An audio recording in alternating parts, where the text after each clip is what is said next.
Hello guys, welcome to Hemal's channel. இன்றைக்கி நம்ம என்ன பண்ண போகிறோம்னு பார்த்தீங்கன்னா, சுவையான மோத்திச்சூர் லட்டு எப்படி பண்ணலான்னு பார்க்க போகிறோம். வாங்க. ஒரு பெரிய பவுல் எடுத்துக்கோங்க. அதில் 2 கப் அளவுக்கு கடலை மாவு ஆட் பண்ணிக்கலாம். ஒரு சிட்டிகை சால்ட்டு, அதோட தேவையான அளவு தண்ணி ஊற்றிக்கலாம். நல்லா மிக்ஸ் பண்ணணும். அது இந்த கன்சிஸ்டன்சி வர அளவுக்கு. அப்புறம் ஒரு கடாயில் எண்ணெய் ஊற்றி அது நல்லா சூடானதும் இந்த மாதிரி ஒரு ஜல்லிக்கரண்டியில் அப்படியே எடுத்து ஊற்றிக்கலாம்.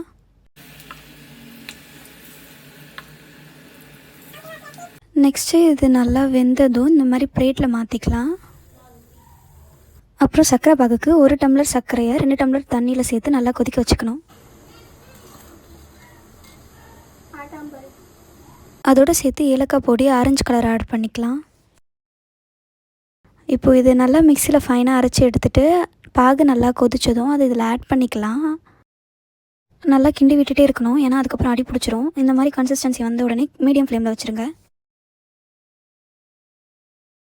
இப்போ எண்ணெய் ஊற்றி முந்திரி திராட்சைலாம் போட்டு வறுத்து எடுத்து வச்சுக்கலாம். அதை அப்படியே அதில் நல்லா கொட்டி நல்லா கிண்டி விட்டுக்கலாம்.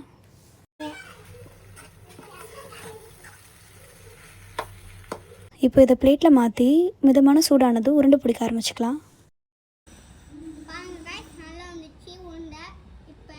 அவ்வளோதாங்க, நம்ம சுவையான மோத்திச்சூர் லட்டு ரெடி ஆகிடுச்சு. ட்ரை பண்ணி பார்த்துட்டு எப்படி இருக்குன்னு சொல்லுங்கள். பை.